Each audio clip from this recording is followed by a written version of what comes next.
Excellent. Pleasure to be here. How many of you enjoyed the British weather this morning coming in? Excellent. So I want to talk about the future of blockchain and cryptocurrencies, and I think it's an interesting time. Had we done this discussion 2 years ago, we would have been very bullish, and it would have been more a speech about blockchain changing the world and people making a lot of money with cryptocurrency.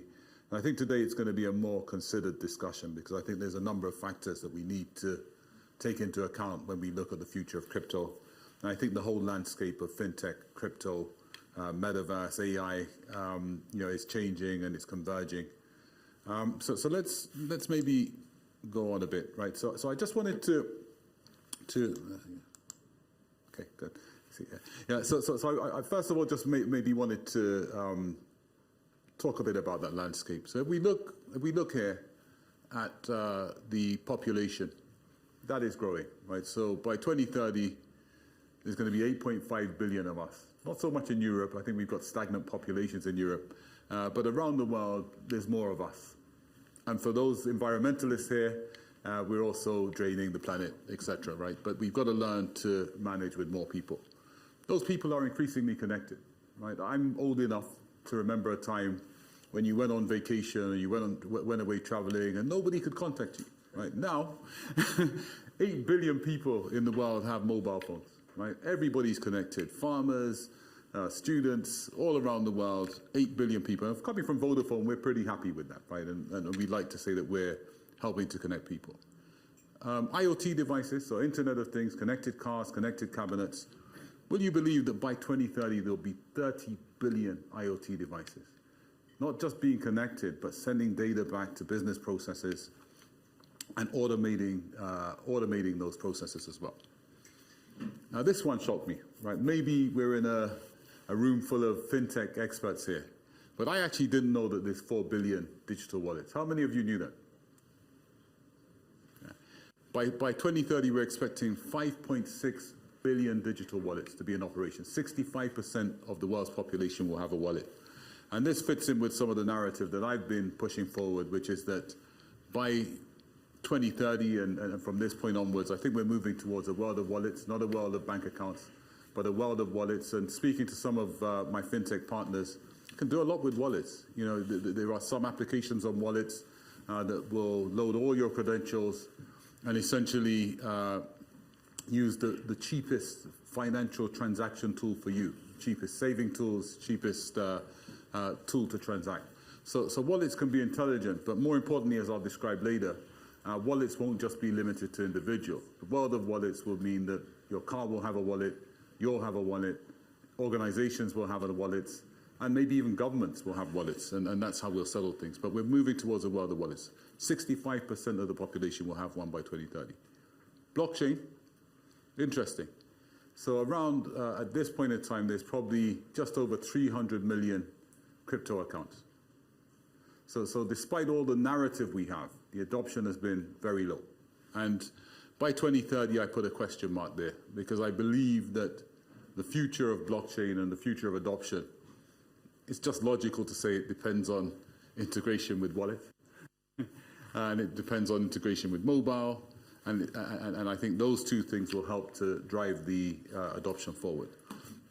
Metaverse, again, that's another topic. Call me back and I'll do that speech. But metaverse is, I think, in the same position as blockchain, searching for adoption. But very interesting. What has been the technical story of this year? So if you were to pick one technology that's always in the news, what is it? Hands up, anyone? Ripple AI. Yeah, that's it. ChatGPT, OpenAI. Interesting, 100 million users in 6 weeks. And we're forecasting that the AI market will be worth 2 to 10 trillion by 2030, right? So when you look at all of these things, the token economy, 16 trillion by 2030, increasing population, digital wallets. My question is, could the integration with mobile IoT, digital wallets be key to blockchain adoption? Because I think the weakness of crypto is that it exists in isolation. Talking about transaction per seconds, what protocol you're using, this token which provides this utility or this security.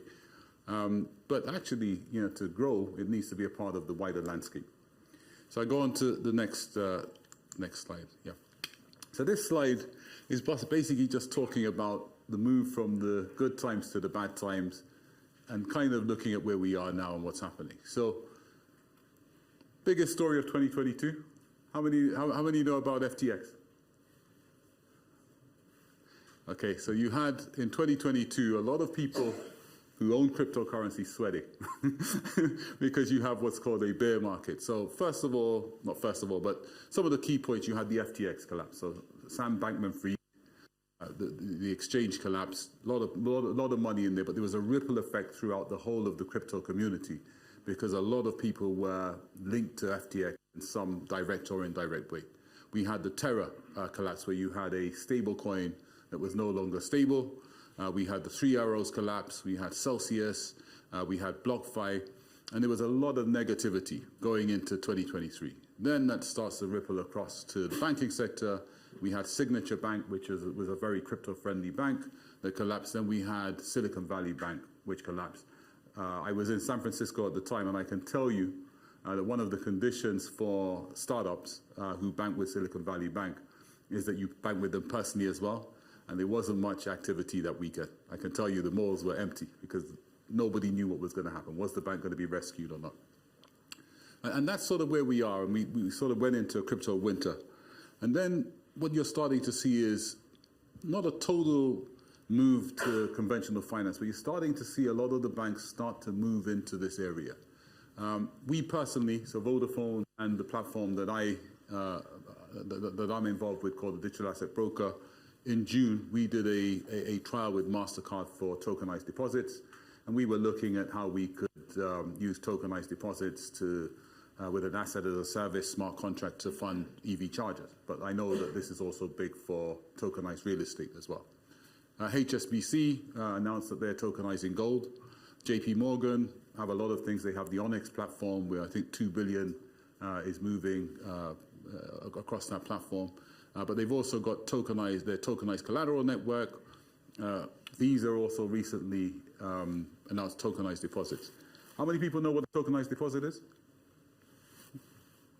It's a token representing what's normally a bank equivalent. It's a bank token on a ledger, so instead of having the checking account record your balances, you use the tokenized the tokenized deposit is equivalent to that and run on a DLT ledger. Spot on, right? So instead of the complexity of a stable coin to represent a currency in the crypto token world, you can actually just use funds in your bank which are tokenized and can be exchanged for cryptocurrency or other types of tokens. So it means that the banking sector and all the money in accounts, some of it which doesn't exist without anyone in here, but the money in banking accounts is now available to move seamlessly with this technology into the crypto world. I think there are some regulatory hurdles before it goes live, but this shows the intent. And the other thing is CBDCs. So when I was looking at this, I think there were 85 countries just 12 months ago. Now we've got 14 countries around the world with CBDCs, and that's representing 95% of global GDP. In terms of those countries, 11 countries are actually live. So the trend we're seeing here is that we had a cryptocurrency sector which I think they were very bullish, very brave, very creative, and showed us how you can do banking with smart contracts, and they showed us a different way of doing finance. And now what we're seeing is the convergence where the big banks and finance companies are starting to move in. And we can maybe look at this in a bit more detail because we can see, if you look at 2022, that picture, it was a great picture. The cryptocurrency market size, 1.7 trillion, 240 billion locked in DeFi, 27 billion in NFTs, 30 billion invested in crypto, et cetera, et cetera. So a very bullish picture. And then what we saw in 2022 is it went 70% down. One of the positives, though, is obviously CBDCs. There was a lot of money in 2022 invested in the metaverse. with Ethereum, what we saw with the Ethereum merged, or the London fork, was a lot of movement to make public blockchains nearer to being enterprise and financial grade infrastructure, which is setting the scene for this new financial landscape. And then we've already been through the Silvergate, Silicon Valley Bank and FTX collapses. But what we saw at the beginning of 2023 is some stabilization. And now I'm pleased to say that crypto is on the move up. If you look at adoption, so crypto adoption, so courtesy of chain analysis, is actually down. So if you look at the trend, 2020, you look at 2021, it went up. It went slightly down in 2020 it went up. It went slightly down in 2021, up again at the Q4 in 2021. And then if you look at the actual line of best fit, it's gone down until Q4 of 2022. And I think if you look at Fibonacci curves and that sort of thing, you probably expect that now is going to go up. But don't quote me, I don't provide financial advice. Yeah, it's starting to go up now and stabilize. So what you're seeing is adoption is actually down, but what we're seeing is that it's actually up in certain parts of the world. So interestingly, India, Nigeria, Vietnam are the top 3, US is 4, and the Ukraine is 5. So with all that negativity, the question is, can Web3, can blockchain still make a difference? What is the future? And I think the future is that blockchain has shown us that it can help us to reimagine currency, it can help us to reimagine stores of value, it can help us to reimagine digital ownership. One of the greatest things of 2021 was DeFi, how you can do banking with smart contracts. DAOs, the digital autonomous organizations run by smart contracts and communities, smart contracts themselves, which are law or can be law in the UK, generative AI, which I believe blockchain links to, is also key. Tokenization of real world assets starting to get a lot of attention. 5G providing the connectivity, metaverse providing a means for blockchain, AI, and to have manifestation. And it comes back to this future, which I love Steve Jobs, and he said everything in life you call life was made up by people no smarter than you. And actually, let's stop watching and be a part of that change, because that change is going to come, right? So now I get on to a bit of what we're doing, right? So if you remember that first chart, we discussed the 8 billion smartphones in operation and 30 billion IoT devices. And part of the discussion is, okay, how can blockchain get adoption? We believe that part of that adoption is linking blockchain and crypto to SIM cards and the cellular network and IoT devices. And how we've done that, I don't know, how many of you are technical in the room? Any techies? Okay, so I'll speak to those 2 people just for a minute here. So what we've essentially done is we have created a bridge using cryptography to the major blockchains. So Ethereum, Hyperledger, Fabric, Avalanche, and R3 Corda. And that's using elliptic curve cryptography to build a bridge. We also have a hardware secure module in the SIM, which is trusted, robust, and scalable. And essentially what that means is you have the hardware, and we can also, using applets in the SIM card, generate 9 public-private key pairs. What that means in simple language is you have the hardware capabilities for wallets using the SIM card. You also have the ability for that SIM card to directly allow you to sign using that cryptographic key on chain.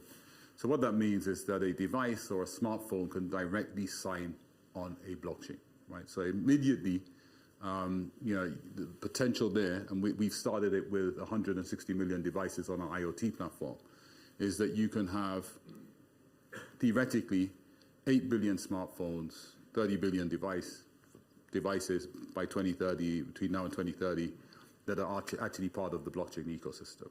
This means that cars, when you see these adverts about in-car payments and cars paying for things, autonomous cars, they can actually participate on the blockchain. They can have an identity on the blockchain, they can have a wallet, they can link to payment credentials, and they can sign on-chain using this technology. So we believe that this is part of a new platform and technology called Digital Asset Broker.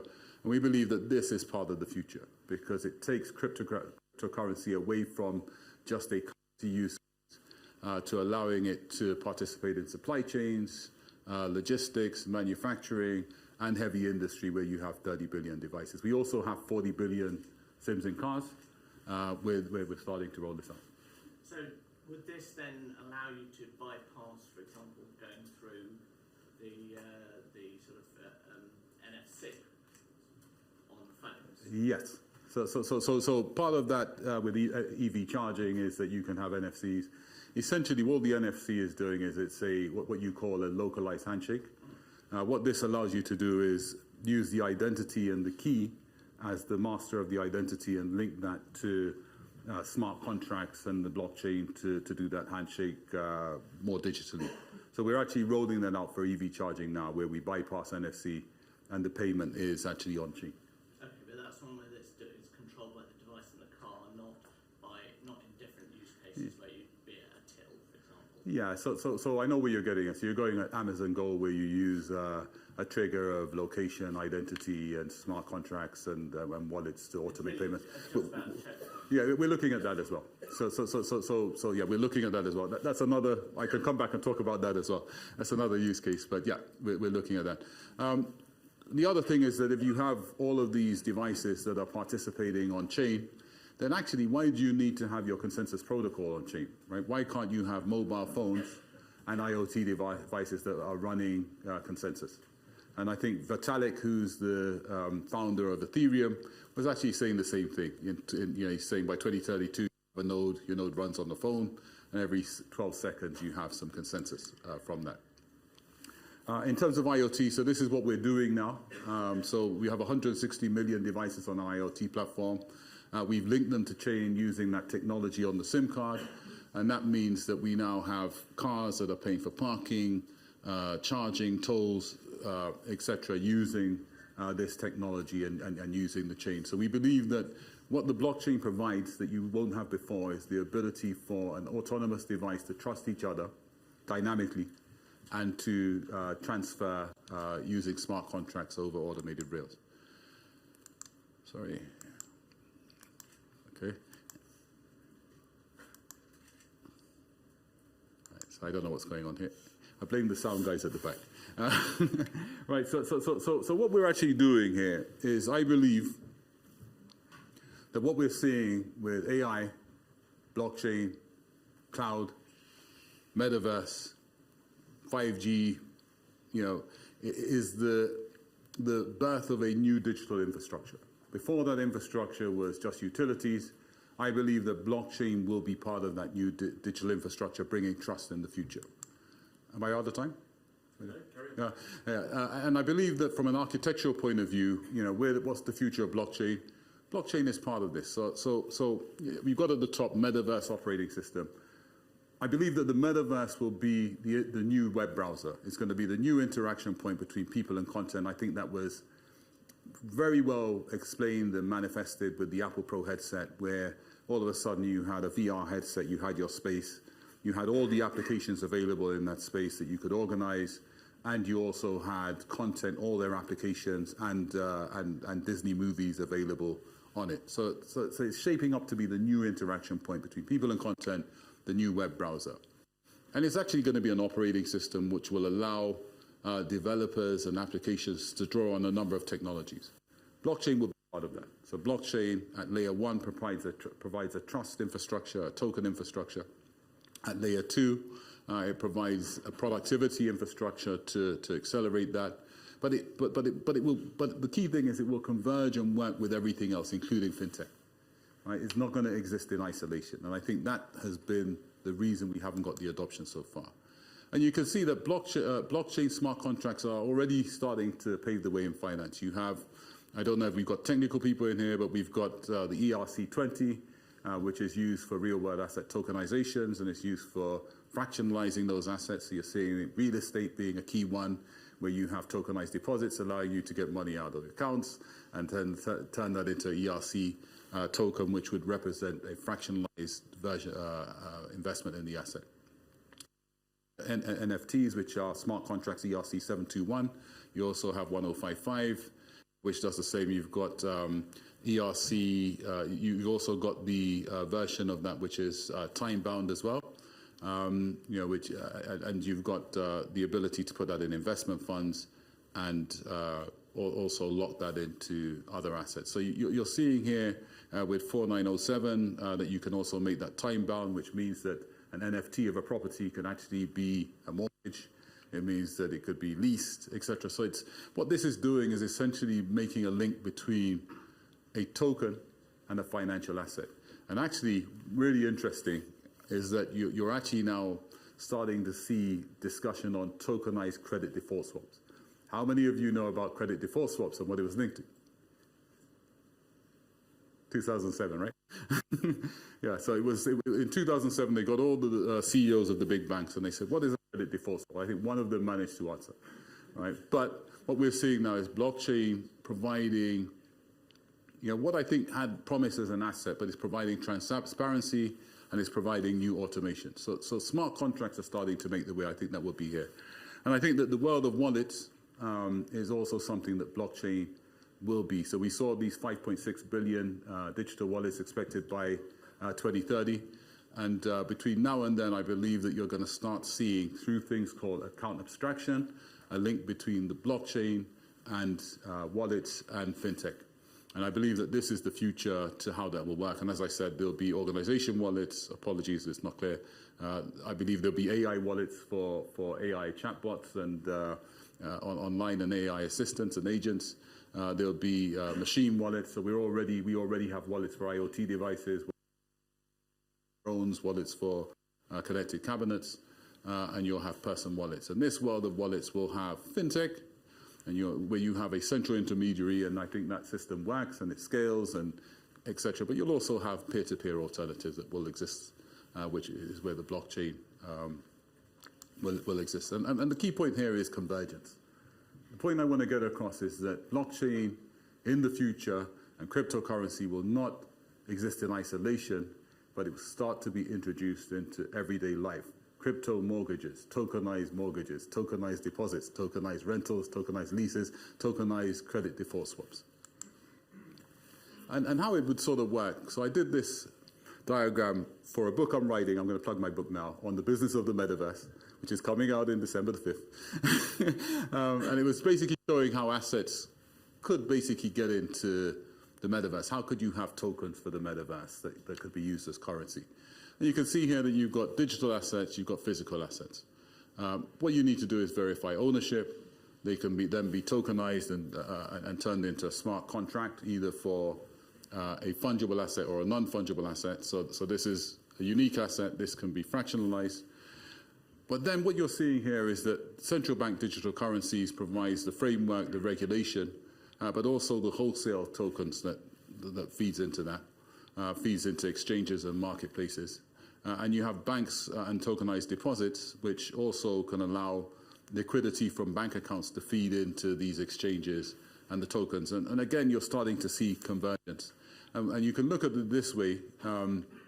CBDCs are linking central banks and governments and their policy to this cryptocurrency and this token framework, right? And you have, I think in the future, wholesale smart contracts which will regulate that link, taxation, regulation, implemented real time.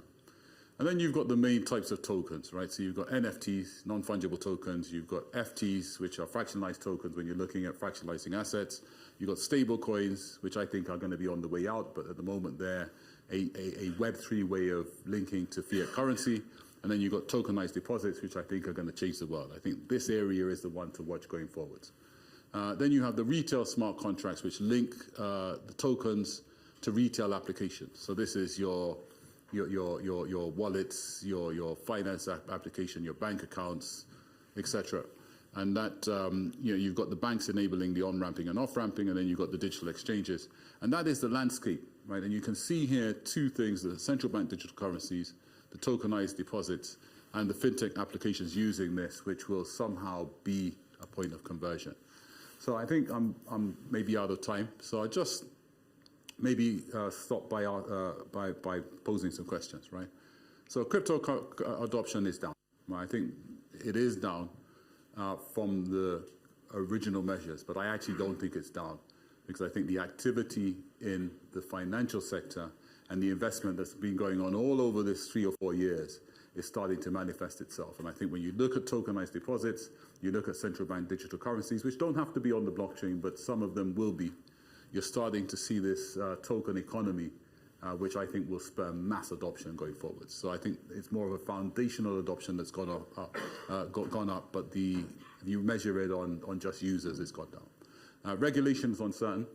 So despite all of this, what you see is that you see the van and crypto exchange CEOs going to prison and negativity, but actually we're actually starting to get some precedents. And we've seen the first Bitcoin ETF, and we're starting to get some sort of regulatory direction now. And I believe that's going to be absolutely critical for this thing to explode, because that has been one of the biggest barriers for big organizations.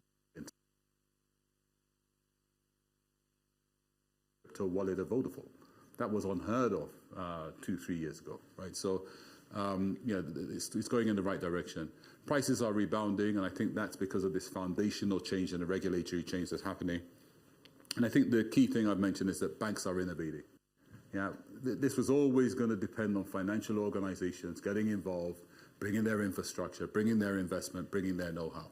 They're starting to get involved. Tokenized deposits, watch out for that one. And I think the key point I want to end with is the future of cryptocurrency and blockchain. In my view, blockchain is an infrastructure. It's going to be part of the new digital infrastructure. It's going to provide trust. It's going to provide tokens. It's going to be there with cloud and AI and 5G as infrastructure. However, and you're seeing that with the convergence of layer ones. But I believe that the future of the applications will be convergence.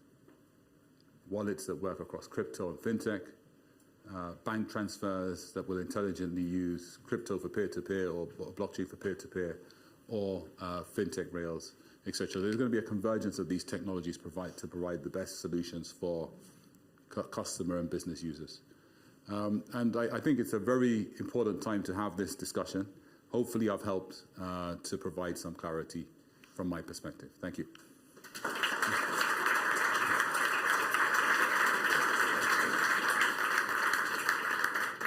David, if you'd just like to stay with us for a second for any... Come back.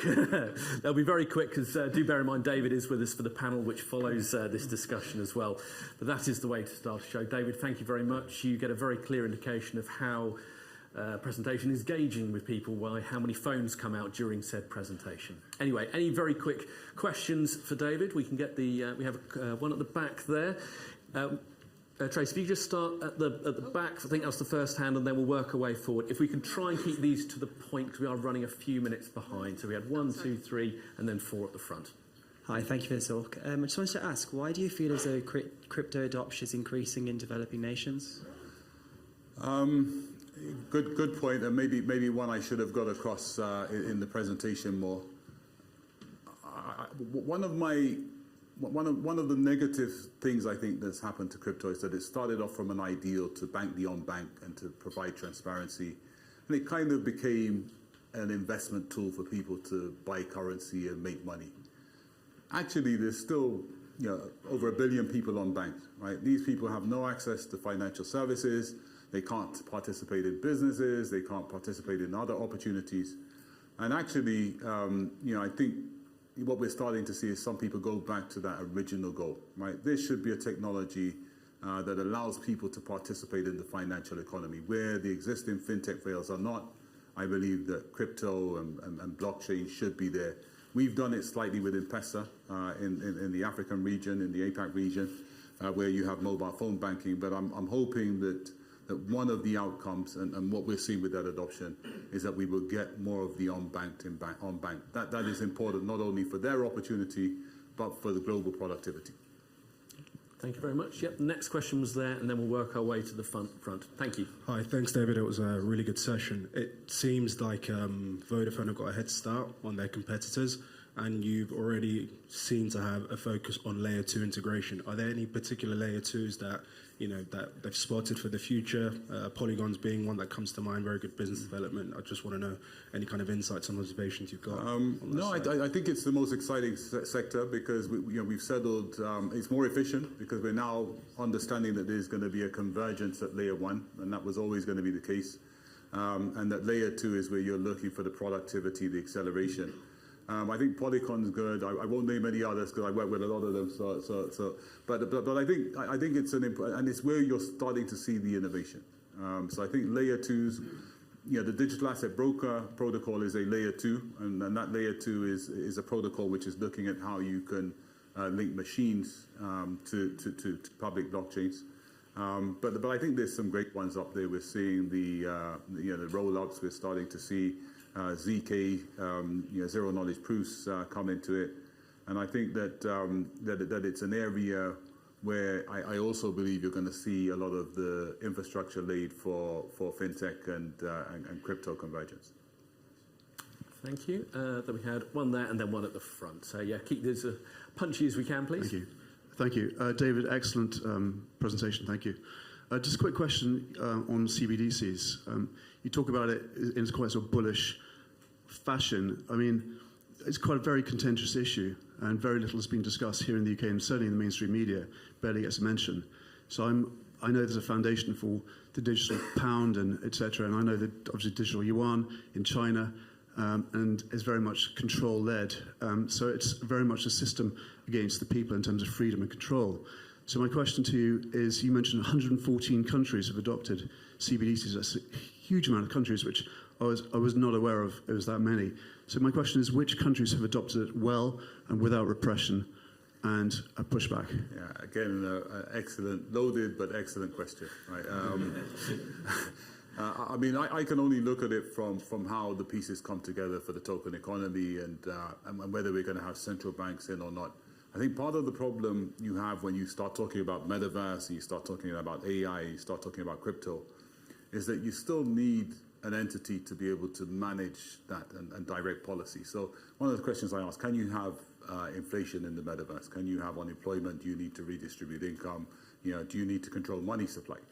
And these are all things that sort of link to central banks and their remit for macroeconomic policy. So you do have to have some means for central bank authorities to participate in the macroeconomy. However, I also do believe, and what we've seen is that, sometimes control is abused. And what you could argue, or I've heard arguments that central bank digital currencies could be used to control what you do. So you build in sanctions to it, so the money can't be spent in certain countries, it can't be spent for certain things.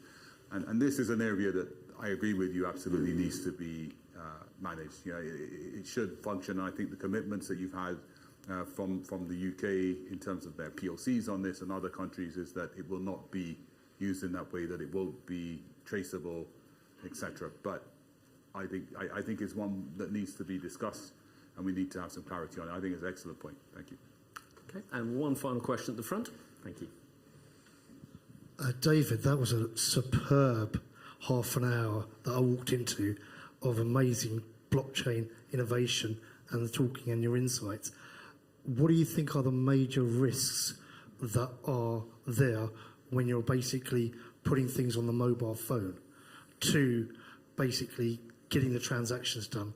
Because you hear about hacking, you hear about kids that can basically walk into your mobile phone, get into your Wi-Fi's. What extra risks do you think are there as a result of this? Yeah, I mean, the solution that we're presenting, it has cryptography and hardware secure modules at the heart of it. And cryptography is what we've got. Yes, there is quantum. So some of the cryptography we talk about, elliptic curve and RSA, are things that are at risk from quantum. But you do have symmetric symmetric encryption, which which can bypass, which are more quantum resistant. But I mean, I think all of it comes down to management at the end of the day. It's more secure than something that does not have hardware at the edge. Right? The solution we're proposing has hardware at the edge, but you do need to build in, you do need to build in and consider other security for sure. Again, it's infrastructure, right? And I believe that some security will be at the infrastructure layer, and you definitely need it at the management and application layer. Okay, thank you for your questions. Thank you. David, do stay with us because you're with us for the next Next panel. panel, okay. We're not letting you escape yet. But everyone, round of applause for David, Thank you. please.